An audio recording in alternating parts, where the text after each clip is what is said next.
Good afternoon. I'd like to call this session of the Board of Revision to order and acknowledge that we are in Treaty 1 territory, the home and traditional lands of the Anishinaabe, Ojibwe, Innu, Cree, and Dakota peoples, and the national homeland of the Red River Métis. Our drinking water comes from Shoal Lake 40 First Nation in Treaty 3 territory. The panel members today consist of myself. My name is Mark Boreski. I am the chair for today and the chair of the Board of Revision. Faye Branson and Narinder Pal Danjal. The assessor for today's applications is Candice Wright, and the clerk today is Jaswinder Kumar. To the Zoom participants of the hearing, please note, you're placed in the waiting room until your property is called upon. When it is your turn, you will be admitted into the meeting. Kindly follow along on the City of Winnipeg's Board of Revision YouTube channel for the hearing process. Once the host admits you into the hearing, please close or mute your YouTube player. You will then be permitted to speak with respect to your property. Once your hearing has concluded, you can leave the meeting. We'll be hearing applications for revision of the assessment role in accordance with the Municipal Assessment Act. The matters for which revision is requested have been described in each application, and we will limit discussion to those matters. The statements that are made at this hearing are sworn testimony, and anyone speaking to the matters must be sworn in. Be advised that comparisons of assessments of properties are not considered evidence of market value by the Board of Revision.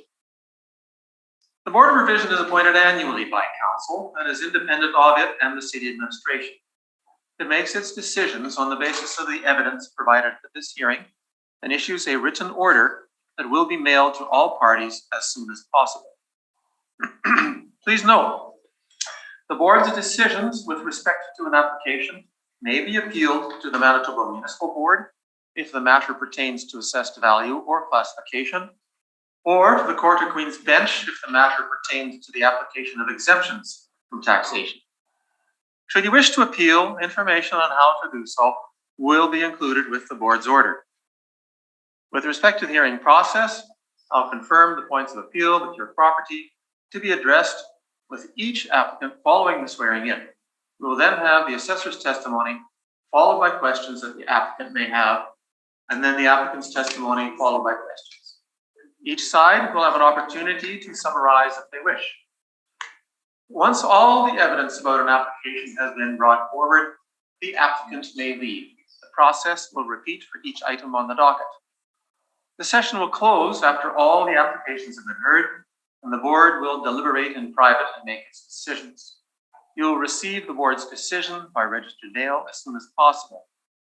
As information, all public hearings are live streamed, recorded, and will be part of the public record. We'll be hearing items 1, 2, 5, and 9 on our docket today. Mr. Kumar, could you please affirm the assessors and the applicants' testimony? Thank you, Mr. Chairperson. Madam Assessor, please state your full name. Candice Wright. Do you affirm that the evidence you are about to give at this hearing is the truth, the whole truth, and nothing but the truth? Yes, I do. Thank you. Thank you. Ms. Applicant, please stand up. State your name, please. Thank you. Do you affirm that the evidence you are about to give at this hearing is the truth, the whole truth, and nothing but the truth? Yes. Thank you.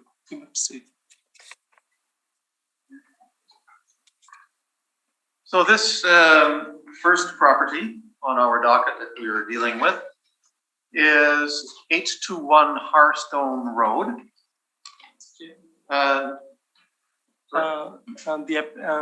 The evidence from the applicants comes late. They just submitted it today. Did you want us to distribute it anyway? So we have some late written evidence? Yeah. From this applicant? Yeah. Ms. Wright, do you have any objection to us seeing this evidence? That's fine with me. All right, thank you very much. Thank you. It's very straightforward. It's not just anything. It's not a document like that. No, it's just a few facts.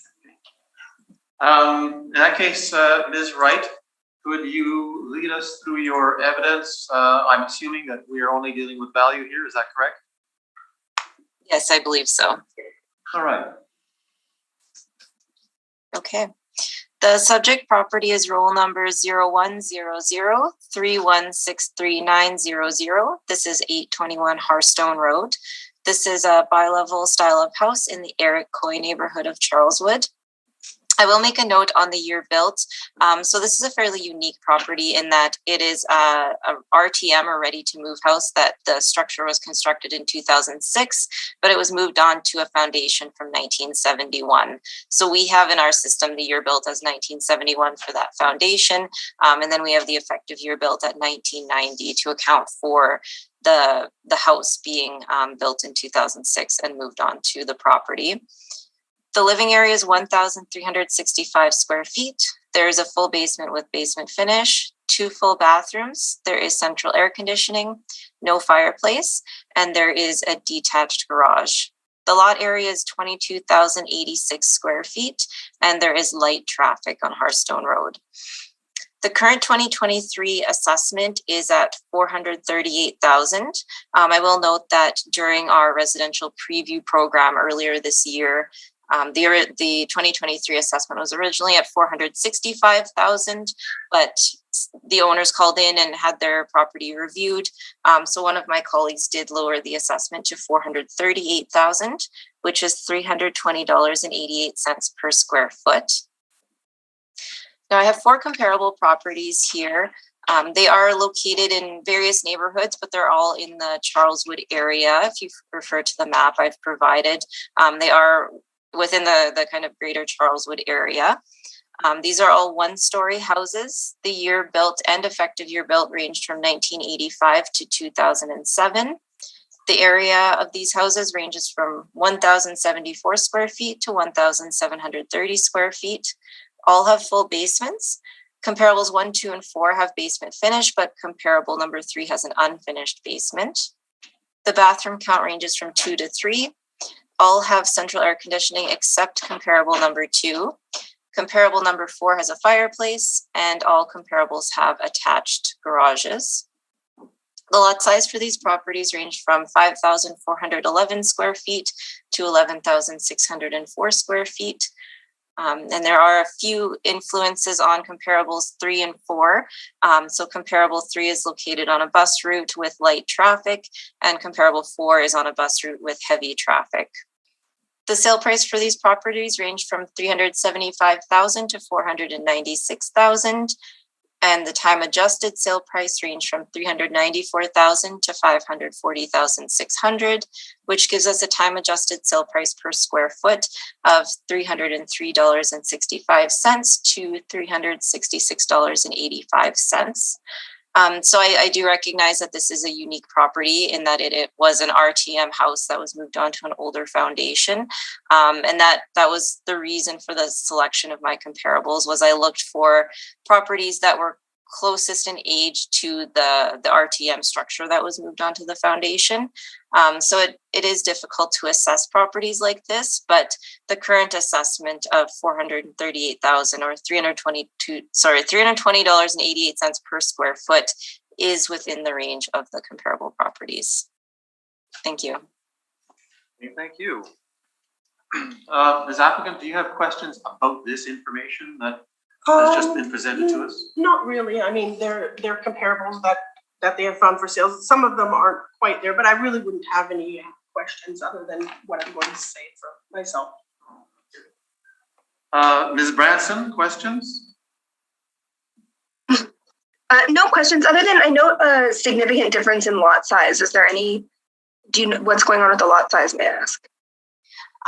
That's common in Charleswood. There are a large variety of lot sizes. So in this case, I was putting the most weight on the age of the house. And like I said, it's a difficult property to assess in that it's fairly unique with that RTM house. So I was looking for houses that were more similar in age and placing less weight on that lot size.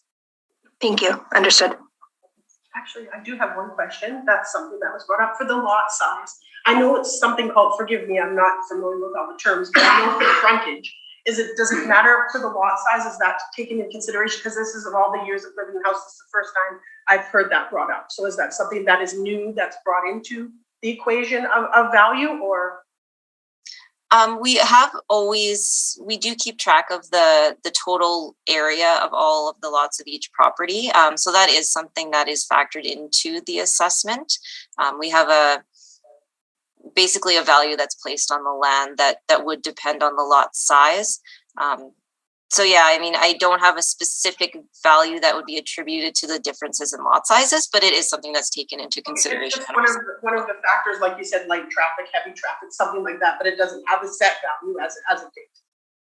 Yeah, so something like light traffic would have a small negative effect on your assessment. So our assessment model, since we know that there is light traffic along your road as opposed to, say, my comparable one on Polaris Avenue, we have no traffic there. So your assessment would have a slight decrease to account for that light traffic. Okay. Ms. Branson, any other questions? No, thank you. Mr. Najal? Not at this point.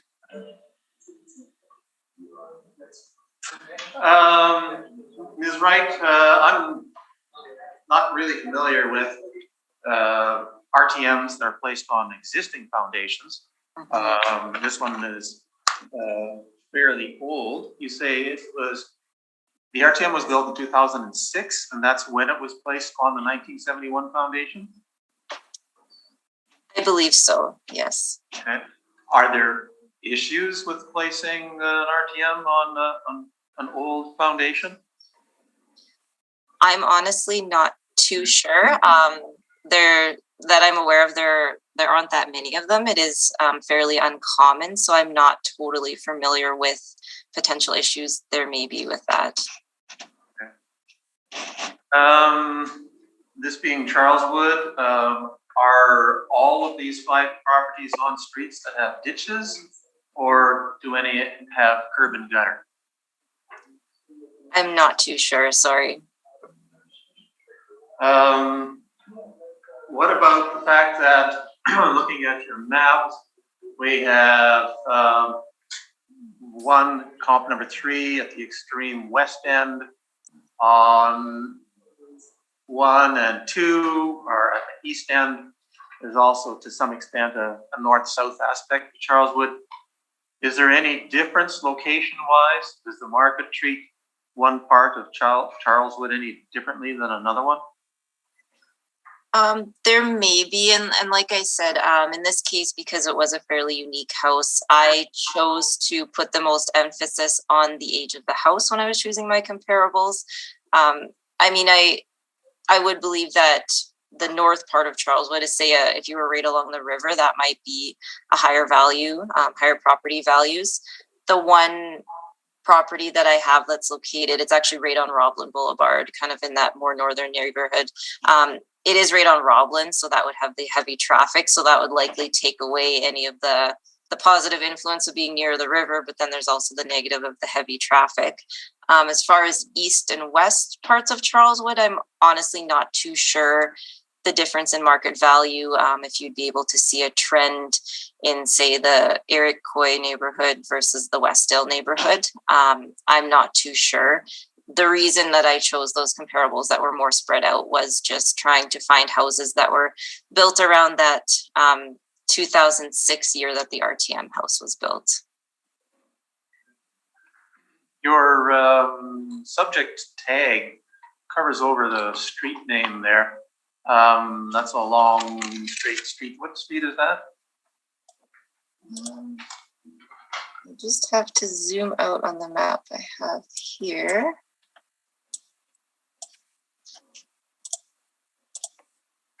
Okay. So that would be streets east. That would be either Buckingham or Coventry. Those are kind of a bit further east, the longer streets there. And your reference to light traffic, is that Hearthstone itself, or is it that cross street to the south? I believe it's Hearthstone itself. I'll double check that here, but I believe it is Hearthstone. Yeah. So it looks like we have all of Hearthstone Road tagged as that light traffic influence. And does Hearthstone cross the railroad tracks and go down to Wilk?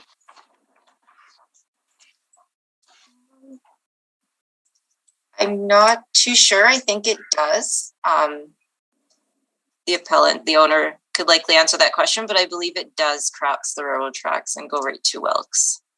She has nodded. This is a lot that is narrow and deep. There are many lots not as deep as this in Charleswood. Some of your comps are quite shallow by comparison. Yeah. Is there any significance to that? What should we read into that fact? Typically, larger lots would be assessed higher or would sell for higher just because you have more land area. And like I said, I mean, in a perfect scenario, I would have chosen comps that were more similar in lot size and shape with kind of that long, narrow lot. But it was just difficult to find comparable properties for the subject properties. So I do recognize that it's a different type of lot and that the market may sell differently for different styles of lots in Charleswood. What is at the back of that lot? It looks like very large open space. Is that what that is? Forest. Yeah, it's just a piece of vacant land that I believe it has agricultural zoning. Agricultural zoning, okay. I believe. But it is not actually being farmed. No, it's just vacant land. Vacant land. Are there drainage issues there? Not that I'm aware of. All right, that's all my questions. Thank you very much. Thank you. So, Ms. Applicant, we will turn to you for your information. Okay, my apologies for the late entry of my text. I thought it was being housed. I wasn't sure that I thought it was to bring it in distributed, but I realized it was emailed. So it was just a small paper that basically shows, I don't know if you guys received it or not, but it's on that point. Yeah. Did the other two panel members receive that? Yeah, it's in the SharePoint.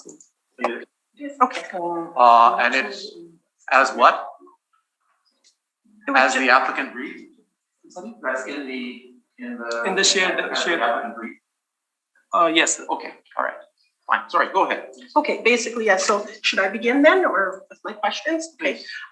Basically to open up discussion here today to seek a decrease. And the reason being is that I have outlined in the briefing that I had sent you that in 2018, I will begin in the letter there. 2016, you guys did a reassessment and you came up with a value of 355.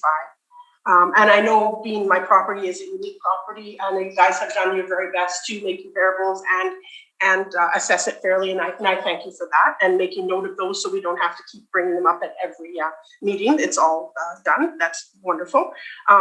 But as I had said, we never really missed any assessment years. So every 2 or 3 years when you guys assess, it always should have went up and not into small increments, because usually property values don't go down or stay the same. There is a slight increase. But since 2016 up until the 2018, you increased it 12%. And then actually it should have only been at a 2.5% increase if you look at the property for the market values of houses in the city of Winnipeg at those times. So because of the 12%, we already jumped up to a great value. So even though we're still sitting at the 400, then you decreased it down to 388, then you went back up to 395, then you went to 465, now we're at 438, now you're proposing at 465. And I would agree that yes, house prices do go up and they can be volatile, but not at like a 50 or 40% increase, maybe 3%, and especially now it's starting to level off a bit, and some are even going down depending on the type of housing. And if you look it's all detached houses or as they call detached houses, I guess is the word, is they're still very desirable, but it depends on what type, like there's custom built, etc. And my house being just a bi-level, it's just a modest, not custom built anything. And I know you guys had said the land values, and I'm learning from that information that you're giving, and I thank you for that. But as you noticed, in my lot is long and skinny, not wide. So for me to say my land value is great, I can't, like, to sell it to a subdivision or something, which is unfortunately happening a lot in Charleswood. And I wouldn't do that because we're enjoying it and plan on keeping in the family for many years to come. But if you're based on that value of marketable value, you can't really divide it. It's just one long skinny place. It'll always be just one housing property on it. And as far as the light traffic goes, I think that should be renewed, as there is a lot of, I'll call where we are older Charleswood, and there's a lot of empty spots here and there. And yes, there is brand new homes going in there, which makes for some higher traffic, especially in the new developments in the Scottwoods area and that. And they're all coming in, like you said, off of Harstone, off of Wilkes, coming up and down and back and forth and all through Eldridge and that. So probably in a few years, our probably traffic won't be light traffic. It'll probably be medium traffic. I think that's basically, in closing, I would just respectively ask that if we stayed around the 395 value, I think that is more than fair, as I see the comparables, and I thank you for finding those. Was it Candace? But as I'd said, they're more comparable to Comp 4, which is the bi-level. And then there's another bi-level there on Eric Coy, but that's more of a dead-end street, more of a Before you spend any more time, sorry, on the assessment. Yeah. I'll just stop you there. Pardon my interruption. It's okay. We cannot actually use assessments as something that we consider in coming up with a decision. The legislation says that the assessments must be at value, Okay. meaning market value. Okay. And the courts have said that we must look at sales, not assessments. That's what the assessor has to look at. Okay. And what we must look at as well. Mhm. We can't look at other nearby assessments Yeah. because, just as you're saying, yours is wrong. Yeah. They might be wrong. We actually have to look to the sales. Well, I understand So- completely, so but then sorry. What we look to from you would be, if you've got this assessment stuff here that we cannot use, but Yeah. do you have any particular sale information? Or we can listen to you talk about there's maybe potential problems with the property that the assessor does not know about. Well, basically, like you said, you guys have the sale of which your assessor has found them. But forgive me, but in the past ones, the market value would have influenced, because that's what you guys look at, is the market value of the houses would have influenced over the years. I just went back to 2016 as a reference year, but each 2 years or 3 years or whatever increment, you guys would, your assessors would not have looked at the market values to arrive at your assessment value. Maybe I could ask the assessor to respond to that question. So what we do every couple of years when we do a general reassessment is we're looking at sales of similar properties. So it's to calculate our assessments, it's a mass appraisal model basically that looks at all sales in the city of Winnipeg, and then generates our assessed values looking at the sales data. So, and again, we've gone over that this is a fairly unique property, so it is fairly difficult to assess and account for something like a 1971 foundation with a 2006 house that was moved on top of it. But it would be sales similar to the ones I've presented today that would be used to calculate the assessed value of the property. Fair enough, but that's why I was saying in the past, those numbers were drawn from market sales, which would influence some of your decision, which your assessors came out and we spoke and we talked about all the different things, and they still came to those amounts, whether it be, and then high, low, and then unfortunately in 2021, with COVID being full on everyone, no one could really have any meetings or things like that to discuss the increase that had happened at that time. So that's why I'm saying is usually 12% is a little bit high. And I will agree on your comparables. Thank you for finding those because I was trying to look online to find some comparables and I didn't really find anything that was recent or, so we'll go with the buy levels of each of the buy levels. On the high end, some of them are 496, on the low end, 379. So somewhere in between there. And like you said, because of, and yes, as far as structurally, we wouldn't be able to have built on our property if it wasn't for permits and you had to make sure the foundation was strong. It's not that it's crumbling or whatever, but it's still not comparable to a house that's built on site. And I understand that you guys have put in there that is an RTM ready to move, moved on to 1971. So all those numbers are there, but we just seem to be a little bit off on the assessing part. Seems a little bit high. That yes, even comparables to, but if someone was to buy a house, a single 1-story, 2-story, they're more, if you want to call them desirable than buy levels. We all know that. I mean, I know that from your guys' information telling me that that was part of trying to keep the values at an even spot based on your things. That buy level is not, it's not undesirable, but it's not the most desirable. Thank you. Ms. Branson, do you have questions?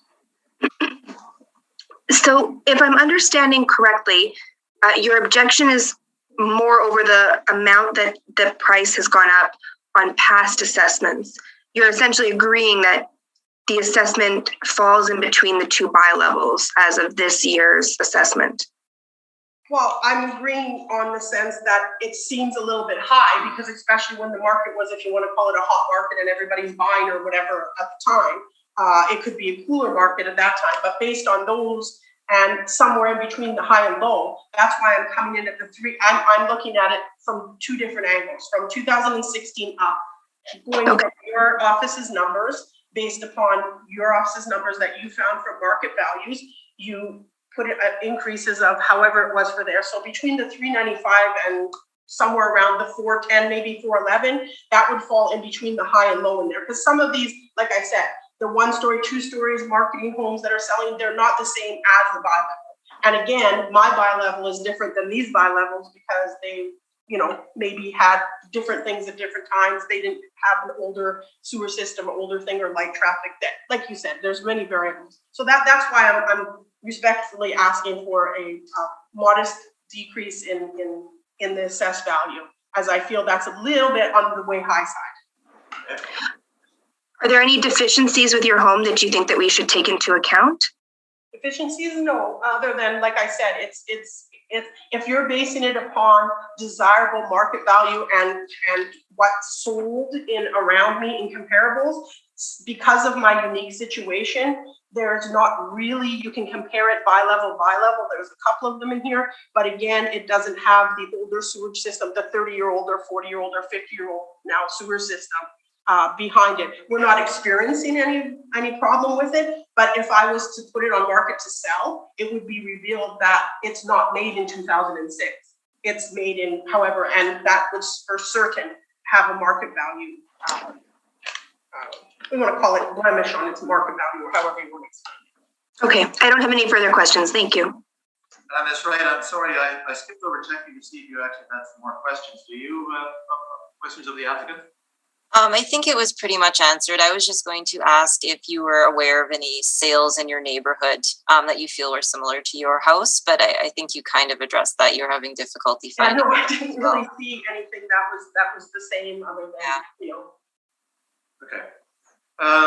Mr. Dajal, any questions? One question there. Is there a railway track nearby there? Like how far is it? How far Yeah, is the it's railway about, track? well, 4 houses down in a farmer's field full. I don't know what you'd explain it to be. It's, I don't know how long it'd be, a kilometer, not even a kilometer.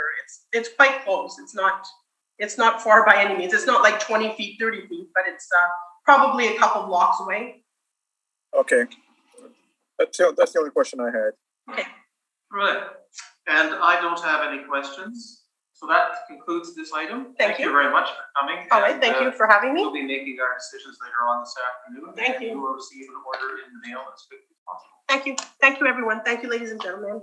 Nice meeting you. Thank you.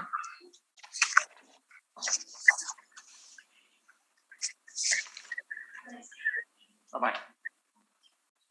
Hello? So we will move on then to item number 2, which is 313 Shaftesbury Boulevard. Yeah, the next applicant is on Zoom, Mr. Chairperson. On Zoom, all right. When Uh, we're ready, we have the affirming. Mr. Donan, can you hear us? I can hear you. Oh, you can see me now? Yes, sir. Good afternoon, everyone.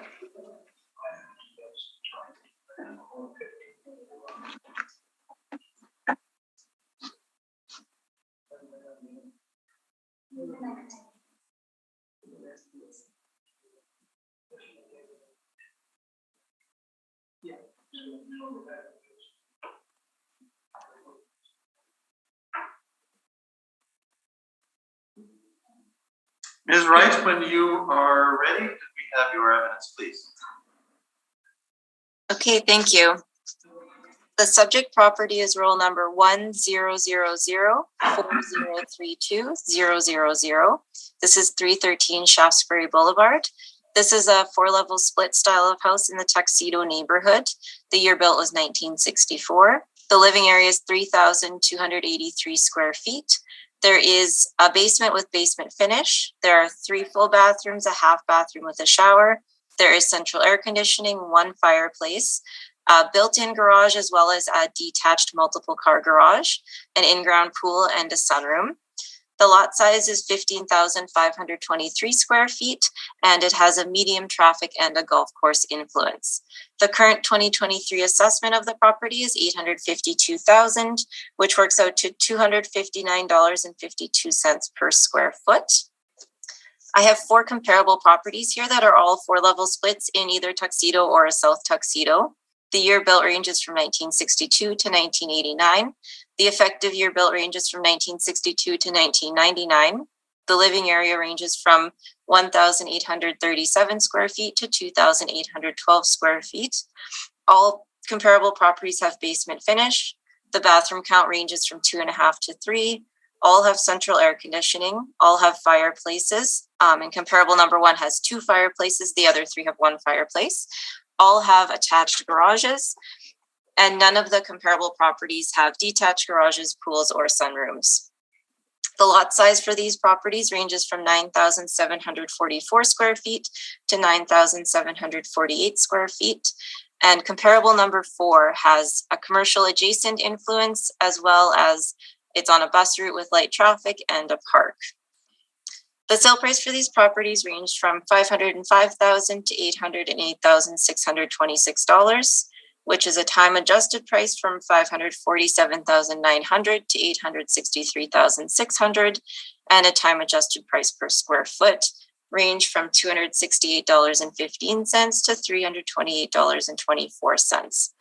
I did speak to Mr. Donan a little while ago on June 27th, and from that conversation, I learned that as far as I'm aware, there are no issues with the property, and that the main reason for the appeal was the traffic along Shaftesbury Boulevard and how that may increase with further development in the area.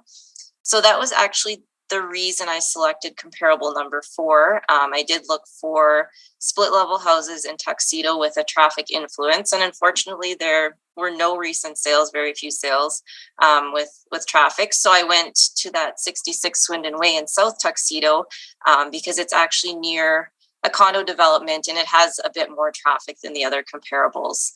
So that was the reason I chose to include that property, was just to try to have some sales evidence that may experience some higher than average levels of traffic in Tuxedo. So I feel that based on this evidence, the current assessment of $852,000 or $259.52 per square foot is within the range of the comparable properties. Thank you. Very much. Mr. Donan, do you have questions of the assessor about this information? Well, I have some questions and some commentary. Have to say. Oh, I'm sorry. Yes, he is very good. Yeah. My apologies. Mr. Applicant, please state your full name. I'm sorry, are you speaking to me, sir? Daryl Donan's my name? Yeah, thank you. Do you affirm that the evidence you are about to give at this hearing is the truth, the whole truth, and nothing but the truth? Yes. Thank you, sir. You can go ahead. All right, carry on, please. Should I proceed? No, Ms. Wright, you have further information? No, that was all of my evidence. All right. Okay, then, Mr. Donan, do you have questions of this information? Well, first of all, just in reviewing your residential comparable sales report, it refers to 313 Shaftesbury as having a full basement. It's only a half basement, in that the half the basement is a crawl space. I don't know if that makes a difference, but I just wanted at least to correct the record on that. Yeah, and we do account for that with the 4-level split style of houses. The way we assess them in our computer model, it does account for that it is only a part of the house, since it is that split level, that it is only a part of the house that has that full height basement. Okay, if I may continue then. In my view, using comparables. Are you asking questions still about this? Because your evidence will come a little bit later, but this is the point in time when you would ask her questions about what she has told us. Oh, okay, I have no further questions. Okay, Ms. Branson, questions? I have no questions, thank you. Mr. Danjal, any questions? Yeah, just one question I have is, can you kind of explain to me about a full basement and a half a bath? A full bath and a half a bath. What is considered as a full bath and what's considered a half a bath? Sure. For the way we account for bathrooms in our assessment model is a full bathroom would include a toilet, sink, and a tub. It may or may not have the shower part, because we just account for the tub as being a full bathroom. A 3-piece, which would be a toilet, sink, and a shower, we call that a half bath with shower. So for the half bath, it could either be a 3-piece if there's that extra shower, which is accounted for separately, or a half bath would just be the toilet and sink.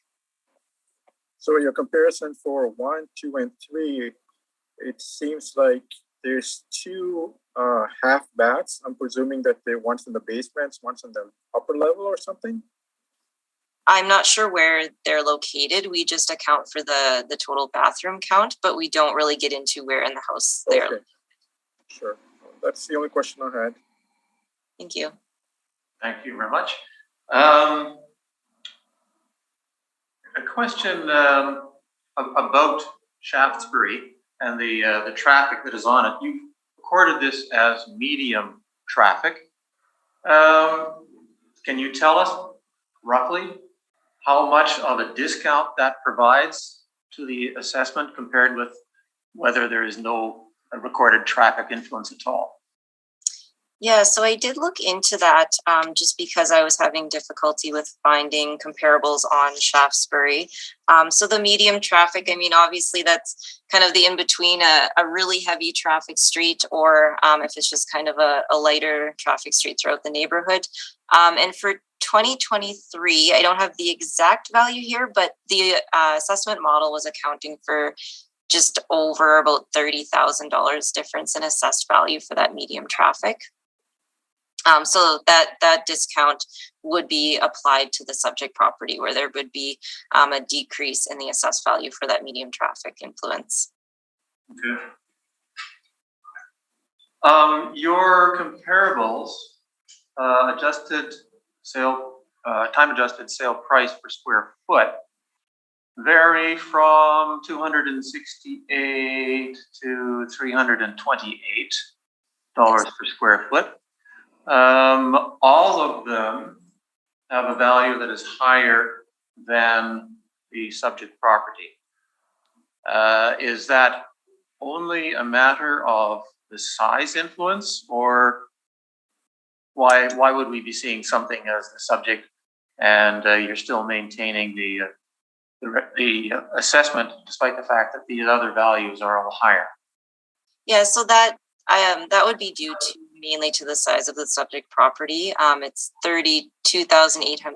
Sorry, 32 183 square feet, which is larger. Comparable to is the next closest in size at just over 2,800 square feet. So because it is the largest house, you would expect that the price per square foot would be less than smaller houses typically. Now, are you saying that it is a factor of both the living area being larger than the others and the assessed lot being larger, or one more so than the other?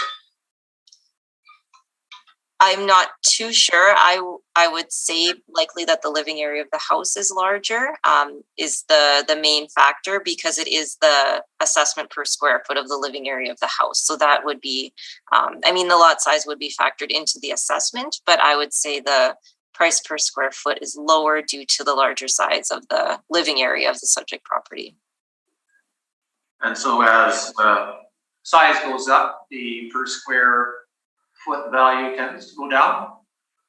Typically, if you're looking at very similar house, similar styles of houses, similar age, similar level of finishing. So if the properties are fairly similar, you would typically expect that the price per square foot would go down as the living area increases, yes. Those are all my questions. So Mr. Donan, your evidence, please. Thank you. I've had a chance to look at your document titled Residential Comparable Sales Report. And I appreciate your endeavoring to extrapolate from sales that have taken place with an adjustment for the time value of money or some other metric that you're using to come up with a current 2022 price or whatever. And I know you're putting your best efforts in terms of applying those metrics fairly to what you think is a value on Shaftesbury. However, respectfully, I would suggest that Shaftesbury cannot be compared with any other street in Tuxedo because of the traffic issues that are in effect on this street. Now, just to give you a little bit of background, if you were to knock on each and every door on Shaftesbury Boulevard, you would not, in my understanding, because I've never seen this, you would not see a family with children, young children, in that household. Why? Because they're afraid to buy on Shaftesbury because of this traffic issue. So your subsection of prospective purchasers is not the same on Shaftesbury as it would be in every other location that you've noted. And that includes Swindon Way, which I've been to, and you can't look at traffic that doesn't actually border on the front of your house, so to speak. Now, I don't know to what extent the city measures traffic and comes up with a $30,000 discount. But I would say that the city, about 10 years ago, requisitioned 2 traffic reports that highlighted the traffic concerns, not only along Shaftesbury, but in and around Shaftesbury. And they raised concerns, not only about the current level of traffic, but about what will happen going forward. Especially given the fact that you've seen significant apartment blocks being constructed on Sterling Line Way and the like, and a huge amount of traffic going both ways from the south to Portage and from the Portage area going back to the south. And I don't know whether or not you in the assessment department have conducted a traffic study of what the traffic is now as compared to a year ago, 2 years ago, 10 years ago, and I've been on this property for 20 years. Well, I can tell you the problem. The problem is much worse than what it was 20 years ago, 10 years ago, 5 years ago. And now with the proposed 58-unit condominium project being approved, it's going to create a much bigger problem because you're going to have, say, up to 100 vehicles trying to, during various times of the day, but say during rush hour periods, come onto Shaftesbury through a single lane that accesses this property onto Shaftesbury. Well, the backup is going to be incredible. I've seen a backup of traffic just in front of my house when I'm, let's say, a couple of hundred, maybe more than 200 or 300 feet away from Corden in Shaftesbury. That is the park entrance. You can have a backup that goes more than a block in certain rush hour periods, if you like. And this is only going to be compounded by this proposed development. So I'm submitting to you that to think that there isn't a major problem which involves more than a $30,000 discount, I think is flawed. And to think it's not going to get worse with this new development is also flawed.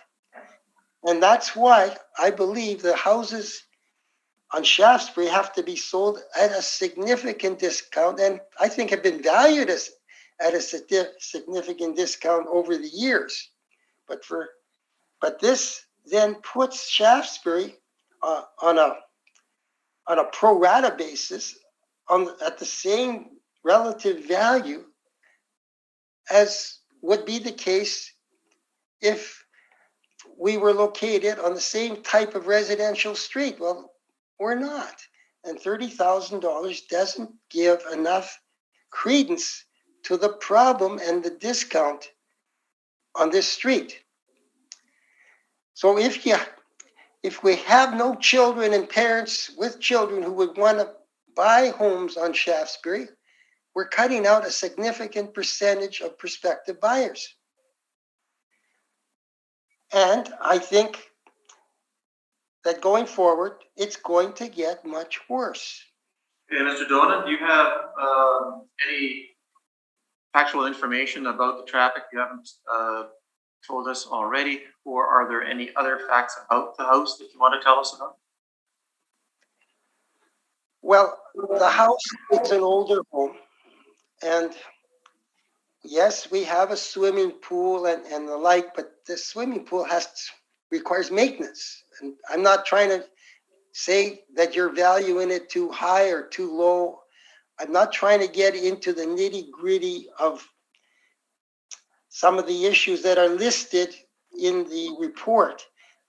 My main concern is the valuation is being very much impacted by the traffic concerns, by restricting the number of prospective purchasers who would be interested in this property, and by affecting the quality of life. Okay. There's no other actual information though that you want to bring to us. I think we've now appreciated what you're saying about the traffic. Is there anything else? Well, there are no sidewalks, as you are aware, in Tuxedo. There is a sidewalk along the golf course, but that sidewalk is not always easily accessible in the wintertime and is far away from the actual home. So we have to walk on the street to get our mail, because the mail is to be picked up at a mailbox where it's not delivered to the house. So in the wintertime, it'd be difficult to walk because the traffic is so great, and the streets is very narrow lanes. In fact, you so cannot. Anything else? Well, the other part I was wanting to to present is the valuation of homes generally in the marketplace that we're in. We're talking about a significant increase in interest rates and a significant decrease in prices that are being paid for homes generally, not only in Winnipeg, but across Canada. And Are you referring to current times or April 1st of the reference year and the period earlier than that? Because if you're referring to current times, we can't really be looking at that. What date do you? April 1st, 2021. All the assessments are pegged to that. Well, you're setting the assessment for next year, so you got to, at some point, you got to take into account the effect. That would be later. That would be subsequent assessments. So we would certainly be quite interested in hearing any sort of argument about the market April 1st, 2021 or earlier, but not afterwards. We're not allowed to consider that. Okay, so I'd have to present that next year. Is that it? Yes. If I'm not happy with the assessment next year. That's right. Okay, I've given you what I believe to be the most compelling argument. I'm not trying to get into nitty-gritty issues, which I don't think is going to do anything in materially, but this is the main argument: is the traffic concerns, the valuation, the number of prospective purchasers who would even consider Shaftesbury. And in fact, it's a 2-lane road where you can't even park your car. Really, you can't even park your car in front of your house because the lanes are so narrow that you're worried about the traffic constantly being backed up and or colliding with your own car if you're parked. Okay. So that to me it justifies a much larger discount than $30,000 in my opinion. Thank you. Ms. Wright, do you have questions of the applicant? Yeah, my only question is, are you aware of any sales on Shaftesbury that you feel would be similar to your house that would show this effect on market value of the traffic in the area? No, I'm not aware of any sales on Shaftesbury. In fact, I don't even know of any sales that have taken place over some number of years. So that's information I don't have. Okay, thank you. Thank you. Mrs. Branson, do you have questions? Yes, Mr. Donan, you indicated parking on the street is an issue. How much room is there for parking on your property? We have a driveway, so there's some vehicles that can be parked. Yes, we have some opportunity for parking, but it's only 2 or 3 cars that could be put into the driveway. And then how much room for parking in your garages? Just for our cars, that's all. So how many vehicles is that for? 2. And you indicated $30,000 doesn't seem to be an appropriate discount. What do you feel is the appropriate discount? Well, it seems to me that if we have at least a quarter of the prospective buyers who would not be interested in buying on Shaftesbury just because of the traffic alone, it seems to me we should have a quarter, 25% discount from what the extrapolated valuation metrics that you're using. Of the total value of your home, you think should be reduced by 25%? No, the assessment. Well, certainly, but of the assessed value of your home, you believe it should be reduced by 25%? The assessed value, if you're not dealing with current fair market prices, then all we can go by is a discount from what I think would be a prospective purchaser's mindset in buying on Shaftesbury.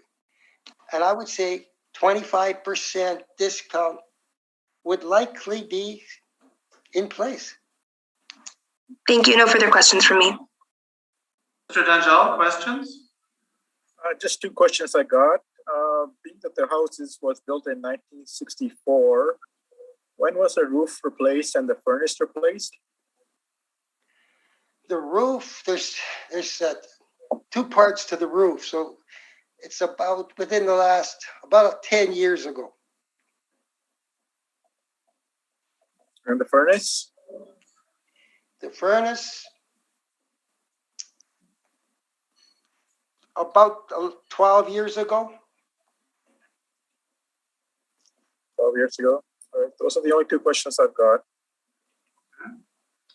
Thank you. Mr. Donan, the year built was 1964, and the assessor has noted the effective year built is 1964, which really implies that relatively little has been done to the property to do renovations, upgrades, that sort of thing. Is that correct? It is still basically in 1964 appearance, condition, quality, that sort of thing?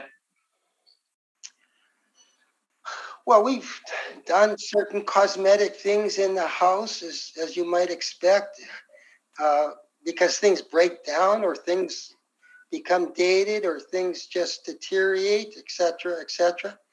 So the house from the outside, I guess, looks the same. But for the most part, we've only upgraded it as we needed to because things broke down or just didn't look modern enough. So it's a decent house. I'm not trying to downgrade the house as being a poor quality. It's an appealing house.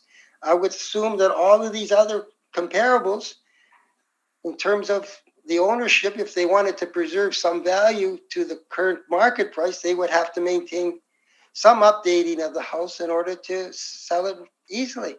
So our house would still be, I think, generally considered to be a house that is in reasonable condition. All right. Thank you very much. Can I ask Thank you. further question? Sorry. Yeah. Mr. Donan, so I know you had mentioned several times this proposed new, I believe it's a condo development or an apartment development. Where would that be located relative to your property? Is it further down Shaftesbury or? Yeah, it's just at the edge of the golf course between the Mennonite school and the golf course. There's a house there now, a single family dwelling. So Okay. there's one entranceway. Okay, so it's not on Shaftesbury, it's on one of the intersecting streets then it would be located? No, it's just a driveway. It's just their driveway to the street. It's on the golf course side. But it doesn't intersect. Their driveway doesn't intersect with the street that leads into Tuxedo. So you're going to have a problem in terms of how you regulate the traffic for how these people in this development are going to get out of their driveway, so to speak. Because you've already got a stop sign a half a block away on each side. You can't put up another stop sign. Doesn't make sense. So what they've planned, they haven't given us any idea of how they're going to deal with this increased traffic. Sorry, I'm still just unclear. So is the entrance to where this new building will be, is it off of Shaftesbury, the entrance to the new development? Yes, that is my understanding. Well, It has to be unless they build a new road to Grant. Okay, thank you. Thank you. To follow up on that, Mr. Donan, was that condo development approved before or after April 1st, 2021? It was approved after. Would the market have known that that was likely to happen prior to April 1st, 2021? Or is this just something that came up in the last couple of years? Well, this condo has been talked about for some time. I'm not sure of the exact date, but it certainly is more than 1 year. It's more than a year and a half. That is, there were meetings that took place with residents and with the condo project developer. But when the first meeting took place, when it was first communicated to residents, I can't give you an exact date on that. You provided in your written material a clipping from, I assume this is the Free Press, residents rally against. What date was that clipping? Okay. I don't have the exact date here, but it would have been in June Of this year. of this year, yes. All right, okay. That, I believe, concludes our questions. So thank you very much. I appreciate your giving us this information. We will be deliberating later on this afternoon, arriving at our decision, and then you will receive an order in the mail as soon as possible. Thank you so again. much. Bye-bye. Bye-bye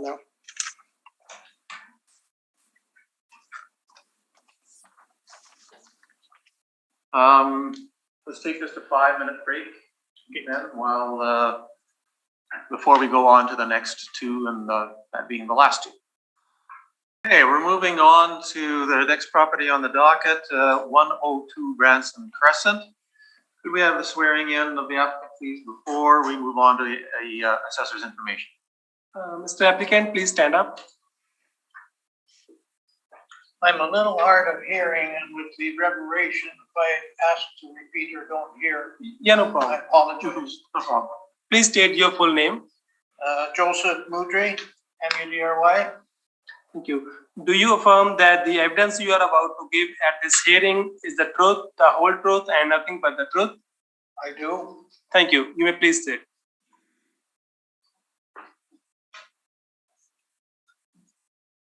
All right, Ms. Wright, whenever you're ready. Thank you. The subject property is roll number 03068246400, 102 Branson Crescent. This is a one-story house located in the Richmond West neighborhood. It was built in 1996. The living area is 1,376 square feet.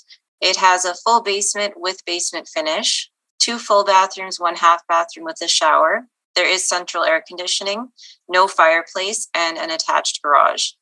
The lot size is 4,837 square feet, and the current 2023 assessment is $408,000 or $296.51 per square foot. I will note that the property owner attended our residential preview program, and the original assessment was at $427,000, and it was lowered to $408,000 at that time based on comparable properties. So I have 4 comparable properties here that are all also one stories in Richmond West. The year built and effective year built ranges from 1990 to 1998. The living area ranges from 1,315 square feet to 1,447 square feet. All have full basements. Comparables 1, 2, and 4 have basement finish, but comparable number 3 has an unfinished basement. The bathroom count ranges from 2 to 3. All have central air conditioning. Comparable number 3 has 1 fireplace, and all the comparable properties have attached garages. The lot size ranges from 4,581 square feet to 6,132 square feet. There are a few influences to note. So comparable 1 is located next to a rail line. Comparable 2 is near a park. Comparable 3 is on an external corner, and comparable 4 is near a super mailbox. The sale price for these properties ranges from $380,000 to $430,000. Time adjusted range from $412,300 to $440,800. And that gives us a time adjusted sale price per square foot of $284.93 to $319.19. So based on these 4 comparables I've provided, I feel that the current 2023 assessment for the subject property of $408,000 is supported by market evidence. Thank you. Thank you very much. Mr. Mudry, do you have questions of the assessor about this information? Well, I didn't hear a word she said, so I apologize for that. Do you have the written information from her? I had given you a complete document. No, her information. Do you have her information written? Not what all she said. It looks like you have a sheet there. I do have a sheet here. Okay. I guess that's what she was. That's what she was talking about, yes. Do you have questions for her about that information that she gave you? I question the full basement part because our basement is done not exactly in the best of workmanship. And there's a part of that basement that's not complete, probably a third of it.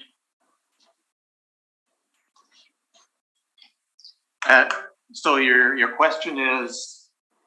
What is referred to as a full basement? Is it referred to as the entire house? Or is it minus what's not complete? Ms. Wright, could you respond to that perhaps as loudly as possible? Yeah. So a full basement would mean that it's the full height, whether it's finished or unfinished, it would be a full height basement as opposed to say a crawl space or a house built on a slab foundation. So we have a full height basement, but then we have basement finish. I don't have the exact number here for the amount of basement finish, but we usually account for the full area not being finished as a rec room or living space. Okay, I'm sorry, I used the wrong term, full basement. It's the amount of finish. Yes. It's probably a third of it is not finished. Okay. Yes. That's for clarification. All right. Do you have any other questions? Yeah, well, the reason that I am questioning the assessment of this property. Well, do you have any more questions about her information first? No, I won't have. All right, then we'll turn to the panel members to see if they have questions. Pardon? We're going to turn to the panel members to see if they have questions about this information. So you just had your turn. Now the three of us will ask a question. Okay. Ms. Branson? No questions at this time. Mr. Danshall? No, I don't have no question at this point.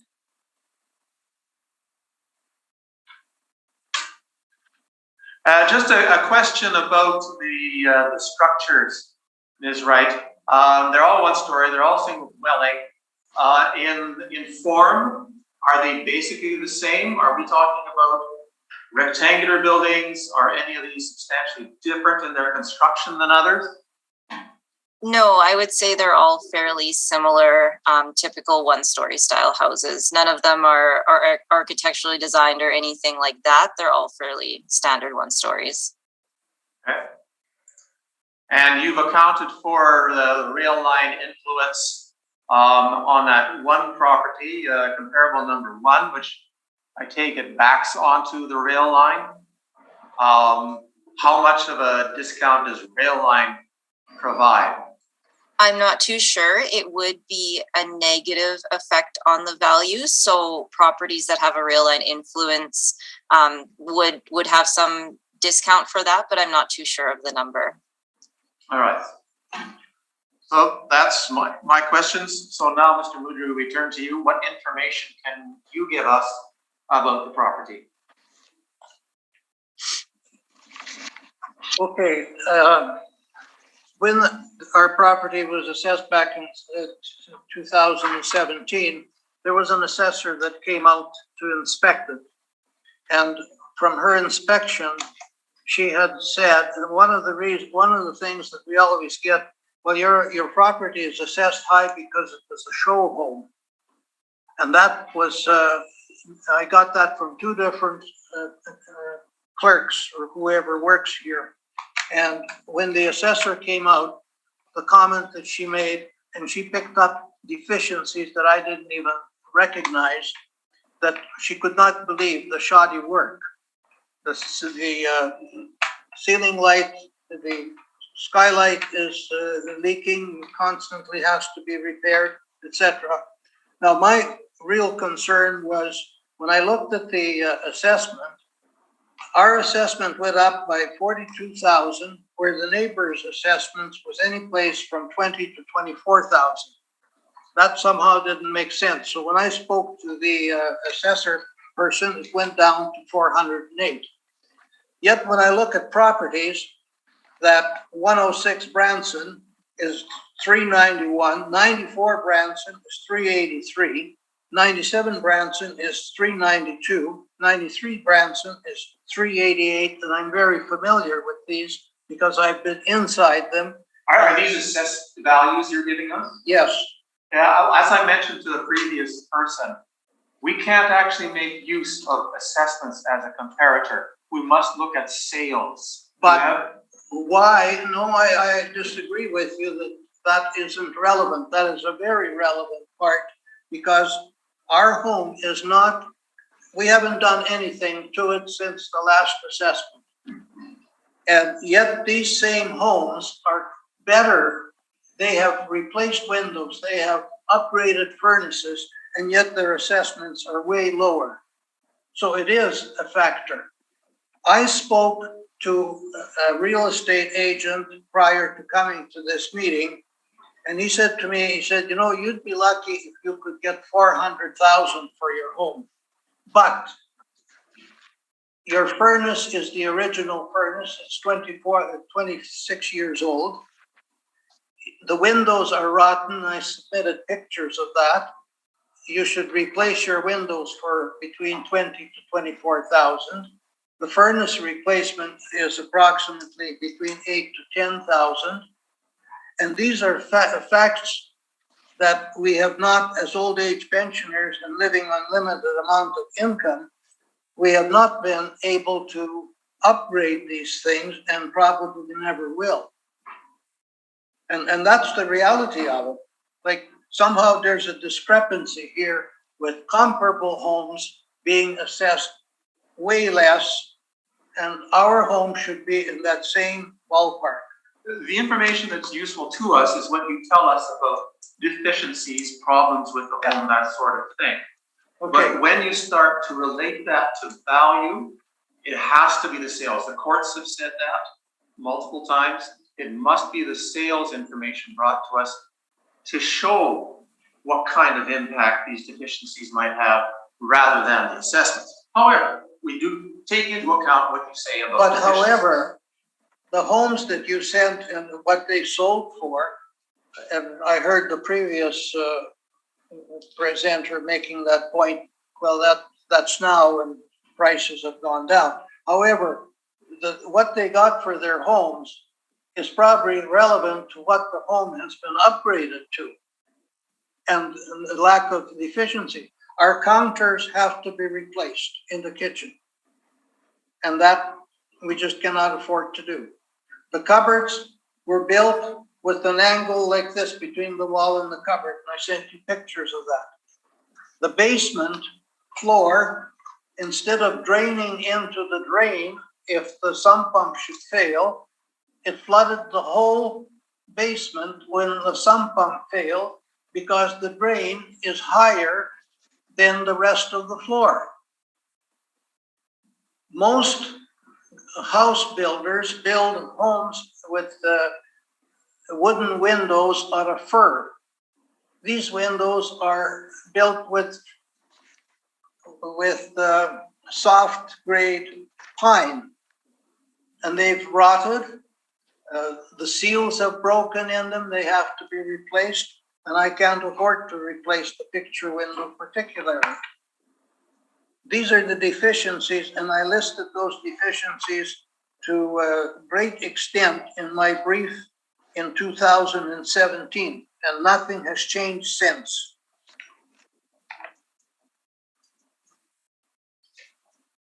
Do you have any further information?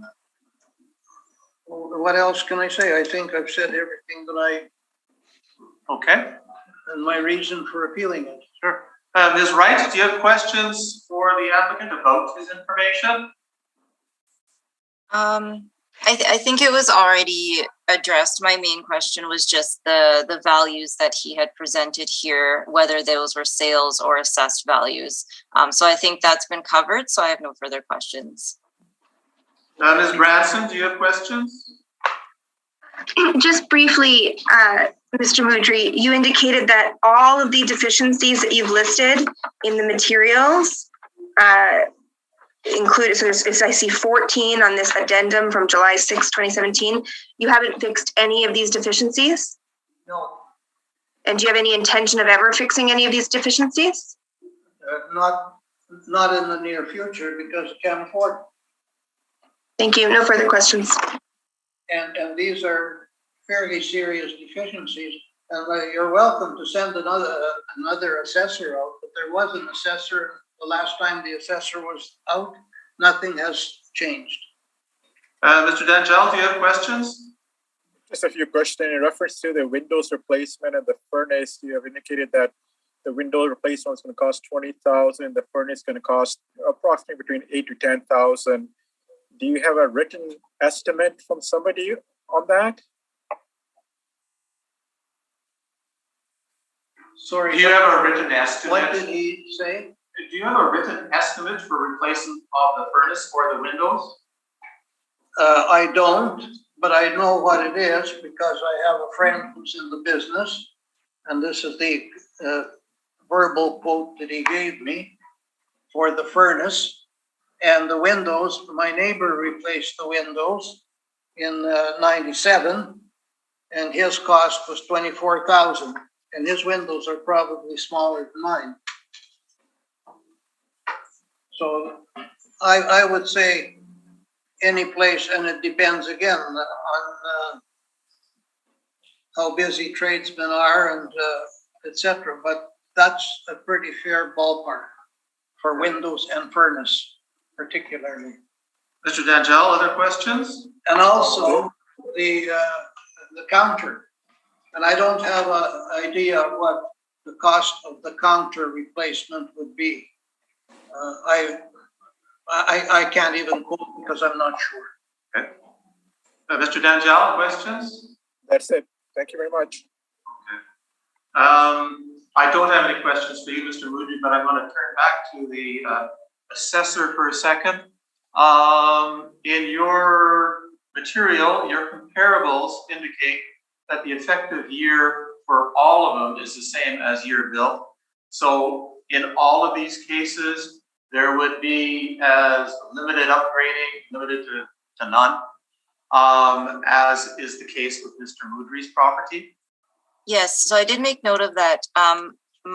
I believe my comparables 1 to 3 in terms of condition would be most similar to what I'm aware of about the subject property. So comparables 1, 2, and 3 are almost completely original from what I can tell. I mean, that's limited to looking at MLS listings. So there could be some upgrades. I'm not 100% sure, but for the most part, they are original. Comparable 4 has had a few minor upgrades, but nothing extensive enough that would cause us to add an effective age to the property. So again, a lot of the main things are original with just a few minor updates on that property as well. All right. I'm not familiar with the properties that you listed, so I can't even comment what they're like or inside, and that's Right. the big factor. Right. Okay, well, thank you very much, Mr. Moodry. We will be making our decision later this afternoon. And you will get a copy of the order in the mail as soon as it can be mailed out. Okay. Thank you. In conclusion, I think based on what the realtor told me, that probably if the assessment would have been 400,000, I wouldn't have been here. But I feel it's still not reasonable within what I have to put into the building. Okay, thank you. Okay, thank you. Bye. Bye-bye.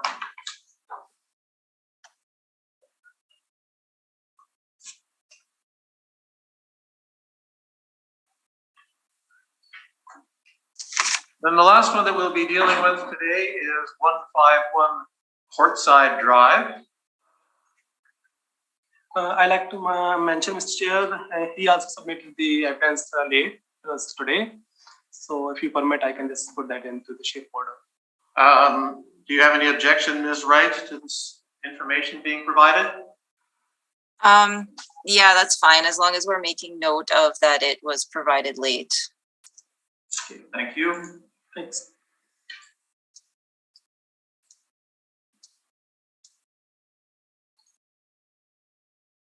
And when you are ready, we'll have the swearing in of the applicant, and then we will have the assessor's information.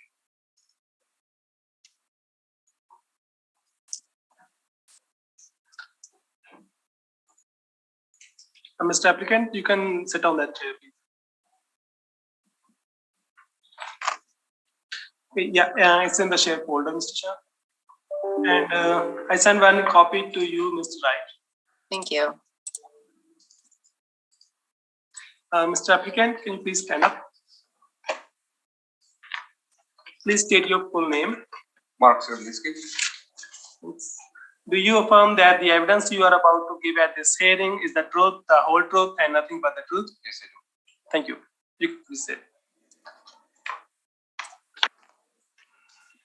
Right when you're ready. Thank you. The subject property is roll number 0802-1133200, 151 Portside Drive. This is a one-story house located in the Norman Park neighborhood, built in 2009. The living area is 1,710 square feet. There's a full basement with basement finish, 2 full bathrooms, 1 half bathroom, and 2 showers. There is central air conditioning, 3 fireplaces, and an attached garage. The lot size is 5,073 square feet, and it's located on an internal corner beside a walkway. The current 2023 assessment is $584,000, which is $341.52 per square foot. This property did sell fairly recently in 2020 for $555,000. And the homeowner did contact our department during our residential preview program. And at that time, the assessment was lowered to the subject time adjusted sale price, which is the $584,000. I have 4 comparable properties here that are all 1 stories in Norman Park. The year built and effective year built ranges from 2008 to 2009. Living area ranges from 1,623 square feet to 1,843 square feet. All have full basements with basement finish. Bathroom counts ranging from 3 to 4. All comparables have central air conditioning and fireplaces. Comparable number 3 has 2 fireplaces, and the other 3 comparables have 1 fireplace. All have attached garages, and comparable 4 has a sunroom. The lot size range from 5,596 square feet to 6,820 square feet. And the sale price for these comparables ranged from $490,000 to $669,500. Time adjusted sale price ranged from $535,600 to $732,400. And this gives us a time adjusted price per square foot of $312.30 to $375.28.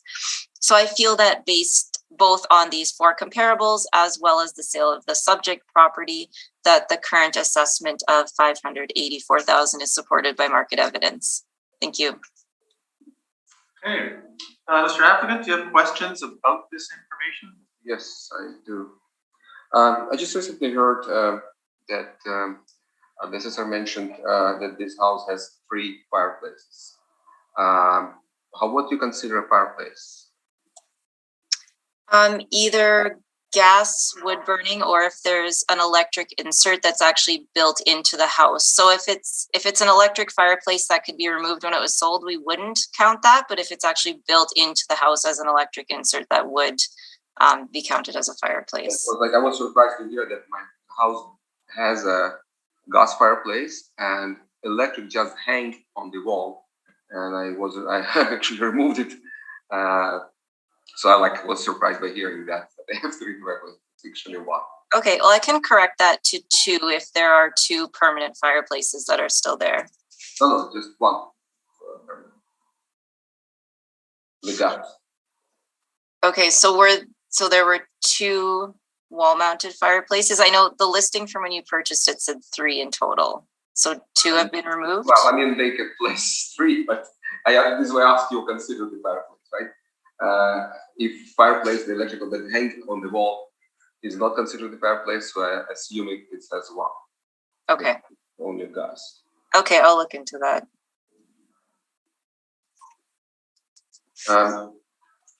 Also, I would like to ask you, I know that and you mentioned that last year I had a reassessment and hearing, and with the information that you provided this year, there was a couple properties that talking about the sale price.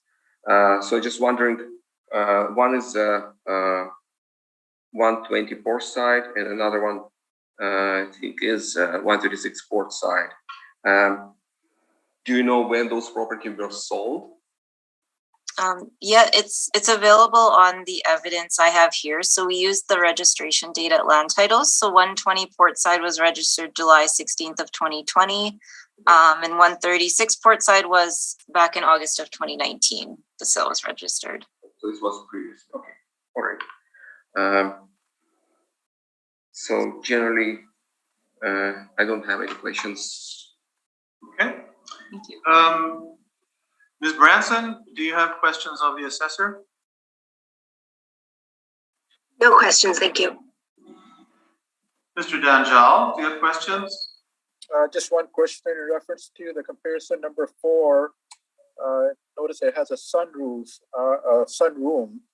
How big is that sunroom, and what kind of value is put onto that sunroof when you're making your assessment? I'm actually not too sure how large the sunroom is. So it would be a 3-season structure. It would add value to the property, but I don't have an exact value that the property value would increase as a result of the sunroom being there. So what is considered the 3-season? So that would mean it's not heated. So in our climate in Winnipeg, you wouldn't likely be using it in the winter. It's just an unheated living space. Well, not a living space, but an unheated space. Thank you very much. That's it. Thank you. Okay.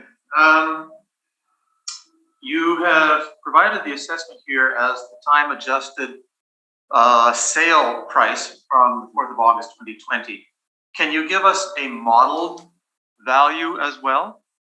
Yes, so the model value was at 624,000, and then as a result of receiving that proposed value, the homeowner did call into the department, so that was reviewed, and at that point it was lowered to the time adjusted sale price.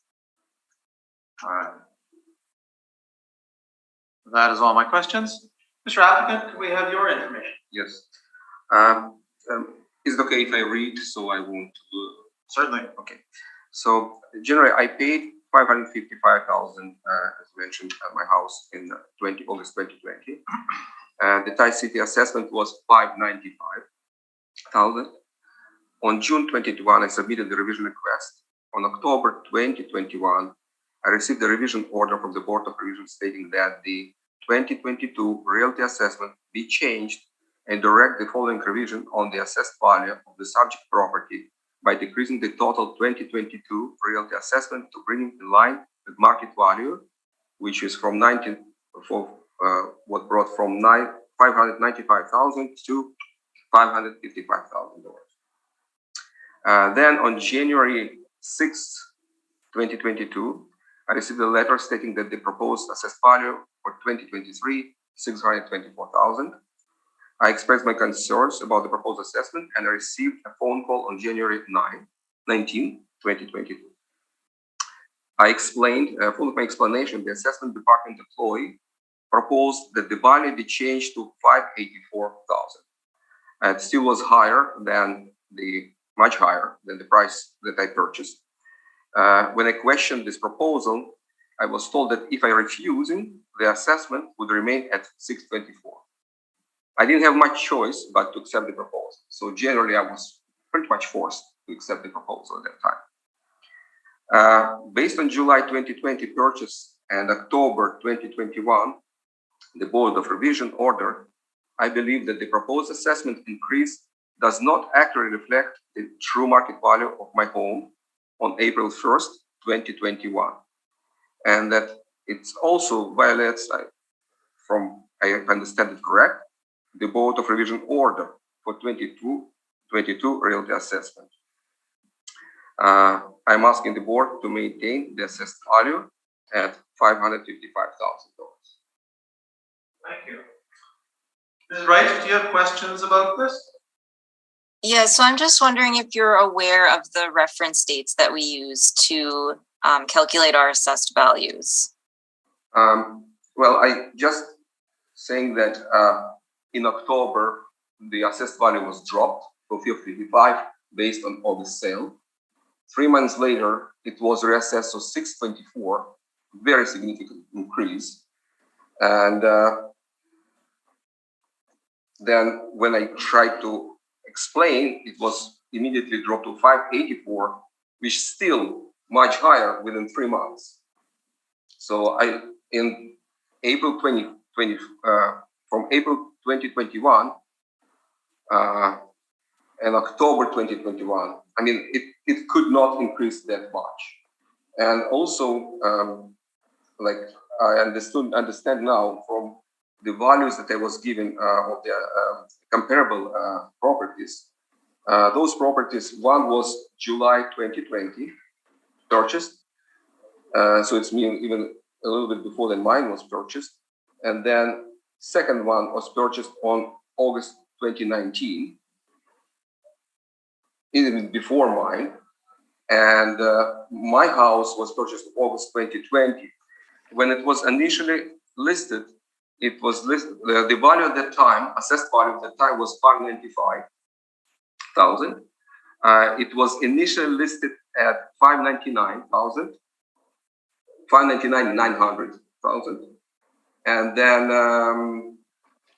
price was the property couldn't sell. The price dropped to 579,900, and then eventually I bought it 555. So there was a reason why this house could not sell for assessed value and then even for asked price. And this reason didn't change. It wasn't not like, and it was very recent. This is why I see that such a drastic increase is not reasonable and not justified. Okay, so yeah, I'm still not quite sure, like, if you're aware of the reference date. So I was just trying to clarify. No, reference date reference date to comparable properties? No, so the 2022 assessment was based on market value as of April 2018, and this current 2023 assessment is based on market value as of April 2021. So that's just what I was attempting to clarify, that it isn't a few months difference, it's actually 3 years difference in market value that we're looking at for this reassessment So as of your reference date. Is it okay if I say something? Yes. So, sorry, I don't know where to look at you. It doesn't matter.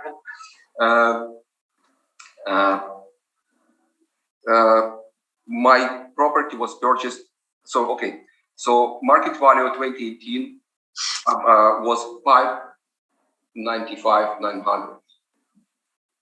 And then I purchased, sorry, not market value, the assessment based on market value. And then I purchased in 2020, 555,000.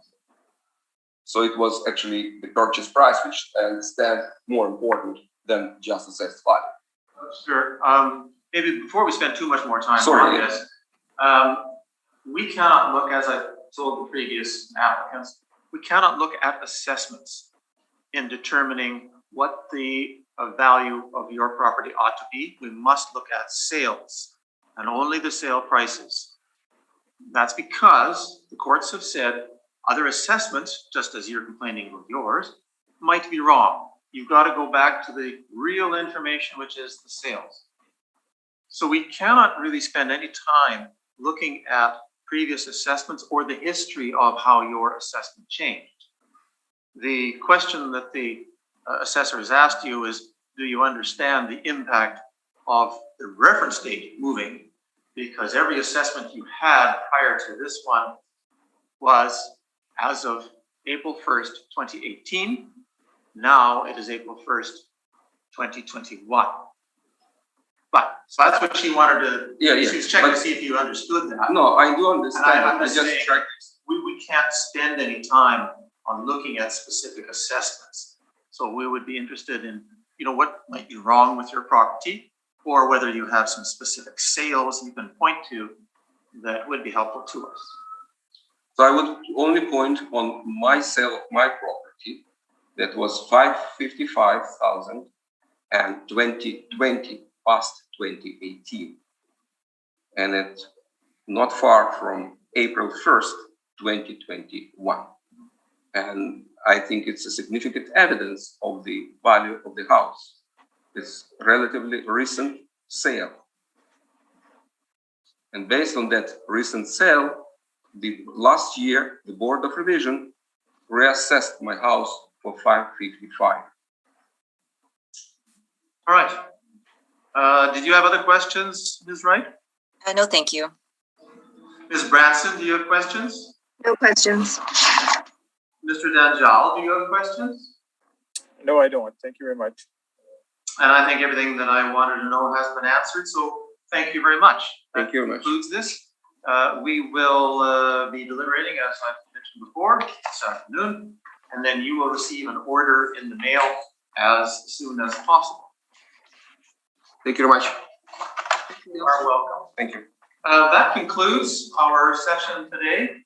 This closes the docket off, and we are finished. Thank you very much. Thank you.